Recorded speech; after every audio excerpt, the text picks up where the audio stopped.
বিসমিল্লাহির রহমানির রহিম। আসসালামু আলাইকুম, welcome to my channel Farzana's lifestyle. আমি এখন একটি মোমো রেসিপি শেয়ার করব উইথ অয়েল সস, আর এটি মেক করা ভেরি ইজি। আর যদি টেস্টের কথা বলি তাহলে তো জাস্ট ওয়াও। সো এখন আমি প্রসেসিংটা দেখাবো, আর এই জন্য লাগবে আমার ময়দা। এই ময়দার মধ্যে আমি oil, salt, cornflour, at last এর মধ্যে অ্যাড করবো ওয়ার্ম ওয়াটার। এই সব কিছু একসাথে ভালো করে মেখে একটি রুটির ডো তৈরি করব। আমরা ন্যাচারাল যে রুটিটা খাই সেম কোয়ালিটির করে এই ডোটা বানাতে হবে। আমি নেক্সট প্রসেসিংয়ে যাচ্ছি। এর জন্য লাগবে আমার মুরগির মাংসের কিমা। এটা হাড় ছাড়া মুরগির মাংস আমি ব্লেন্ডারে কিমা করে নিয়েছি। দেন এর মধ্যে অ্যাড করব গোলমরিচি গুঁড়ো। গোলমরিচি গুঁড়োটা একটু পরিমাণে বেশি দিতে হবে, বিকজ এই ব্ল্যাক পেপার পাউডারটার জন্যই টেস্টটা দ্বিগুণ বেড়ে যাবে।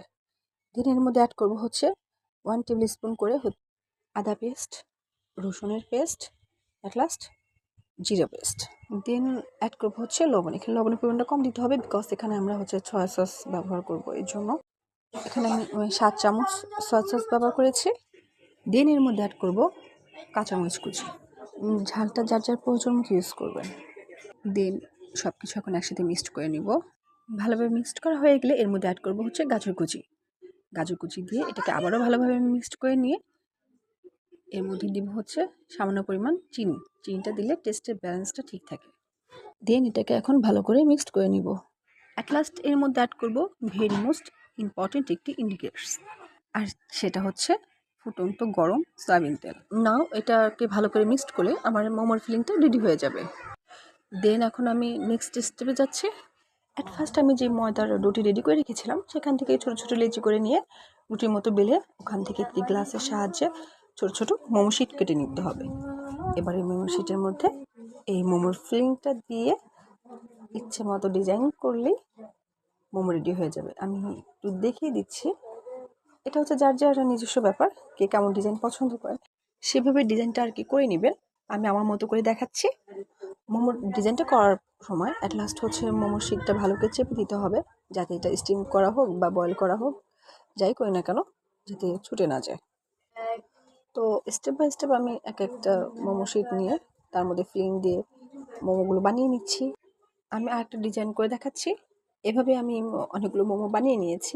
আপনারা আপনাদের পছন্দ মতো ডিজাইন করে মোমোগুলো বানিয়ে নেবেন। তো আমার অনেকগুলো মোমো এখানে বানানো হয়ে গেছে। রিয়েলি এই মোমোগুলো বানানো একদম ইজি।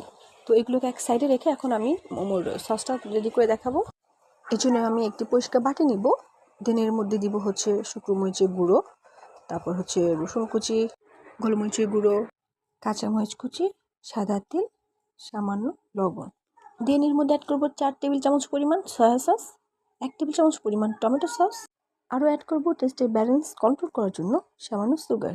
অ্যাট লাস্ট এর মধ্যে অ্যাড করবো very most and main ingredients গরম সয়াবিন তেল। এর জন্য এটার নাম অয়েল চিলি মশলা সস।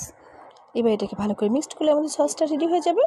এবার দেখাবো আমাদের লাস্ট প্রসেসটা, সেটা মোমোগুলোকে বয়েল করতে হবে। অ্যাকচুয়ালি মোমো স্টিম অথবা বয়েল দুভাবেই করা যায়। আমি বয়েল করেই দেখাবো। নেক্সট মোমো রেসিপি শেয়ার করলে সেখানে আমি স্টিম করে দেখাবো।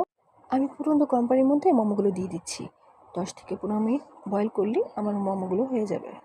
আমি মোমোগুলোকে তুলে দেখাচ্ছি, এটা দেখতে কতটাই ইয়ামি হয়েছে। এবার এই মোমোগুলো আমরা গরম গরম সসের সাথে পরিবেশন করব। এটা খেতে দুর্দান্ত টেস্ট। এর ভিতরটা খুবই জুসি, আর এই সসের কথা তো বলে বোঝাতে পারবো না এই সসটা কতটা টেস্টি একটি সস। কেমন হয়েছে ভিডিওটি অবশ্যই কমেন্টসে জানাবেন। এদিকে বাচ্চারা অলরেডি খাওয়া শুরু করে দিয়েছে। আলহামদুলিল্লাহ, আমার বাচ্চাদের খুব পছন্দ হয়েছে এই রেসিপিটি। খুব শর্ট টাইমে আমাদের মোমোগুলো সব শেষ হয়ে গেছে। সো ভালো থাকবেন সবাই। আল্লাহ হাফেজ।